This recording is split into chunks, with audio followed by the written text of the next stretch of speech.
Hello. ഇന്നിപ്പോൾ ഒരു യാത്ര പോവുക കേട്ടോ.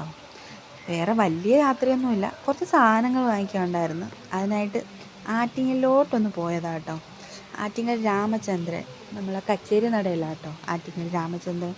അവിടെ തന്നെ പോകുന്നത് എന്താണെന്ന് വെച്ച് കഴിഞ്ഞാൽ അവിടെ പോയി കഴിഞ്ഞാൽ ആരും ശല്യമില്ല. നമുക്ക് ഇഷ്ടമുള്ളത് നമ്മളെ ഇഷ്ടത്തിന് തന്നെ നമുക്ക് നോക്കിയെടുക്കാൻ പറ്റും. ആരും നമ്മളെ പിറകെ നടന്ന് ഇതെടുക്കട്ടെ അതെടുക്കട്ടെ എന്ന് ചോദിക്കാൻ വരത്തില്ല. ഇത് നമുക്ക് അതിൻ്റേതായ റേറ്റിൽ നമുക്കിഷ്ടമുള്ളത് നമ്മളെ കപ്പാസിറ്റിക്ക് അനുസരിച്ച് നമുക്ക് നോക്കിയെടുക്കാൻ പറ്റും. അതിനാട്ടോ അങ്ങോട്ട് തന്നെ പോകുന്നത്. ഇവിടെ നല്ല കളക്ഷനും ഉണ്ട്. ഇനിയിപ്പോൾ ഓരോ സീസൺ വരുമ്പോഴാണ് കേട്ടോ കളക്ഷൻ വരുന്നത്. അപ്പോൾ ഇനിയിപ്പോൾ വിഷുവിൻ്റെ ഒരു ചിലപ്പോൾ കളക്ഷൻ ഇനി വരത്തേ ഉള്ളൂ. ഇപ്പോൾ വലിയ വിഷുവിൻ്റെ ഒരു ഇതൊന്നും ഇല്ല. എന്നാലും നമുക്ക് സാധാരണക്കാർക്ക് പറ്റിയ സാധനങ്ങൾക്കൊക്കെ വിലക്കുറവുണ്ട് കേട്ടോ. എല്ലാ സെക്ഷനും ഞാനൊന്ന് കയറി ഇറങ്ങി നോക്കും.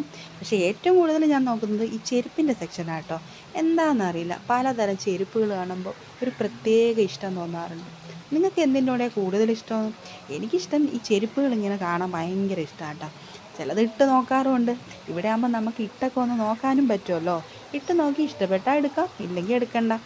പിന്നെ ദാ ഫാൻസി സാധനങ്ങൾ നല്ല ഇഷ്ടം പോലെ ഉണ്ട് കേട്ടോ. പക്ഷെ ഞാനിതൊന്നും അധികം ഉപയോഗിക്കാറില്ല, അതുകൊണ്ട് ഇതൊന്നും വാങ്ങാൻ നോക്കാറുമില്ല. പക്ഷെ കാണാൻ ഭയങ്കര ഇഷ്ടമാണ് കേട്ടോ. ഒരുപാട് കമ്മലിൻ്റെ കളക്ഷനൊക്കെ ഉണ്ട്. ഈ ജിമിക്ക് കമ്മലൊന്നും ഞാൻ ഇടത്തില്ല, പക്ഷെ കാണാനും മറ്റുള്ളവർ ഇടുന്നത് കാണാനും എനിക്ക് ഭയങ്കര ഇഷ്ടമാണ്. പിന്നെ നമ്മൾ നേരെ പോയത് മോഡേൺ ബേക്കറിയിലാണ് കേട്ടോ. അത് നമ്മളെ ബസ് സ്റ്റാൻഡിൻ്റെ അടുത്താണ്, പ്രൈവറ്റ് ബസ് സ്റ്റാൻഡിൻ്റെ അടുത്ത്.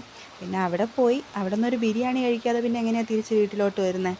നേരെ അവിടെ പോയി അമ്മേനെ കൊണ്ടൊരു ബിരിയാണിയും വാങ്ങിപ്പിച്ച് കഴിച്ച് നേരെ വീട്ടിലോട്ട് പോന്നു. ഇത്രയൊക്കെ ഉള്ളായിരുന്നു ഇന്നത്തെ യാത്ര.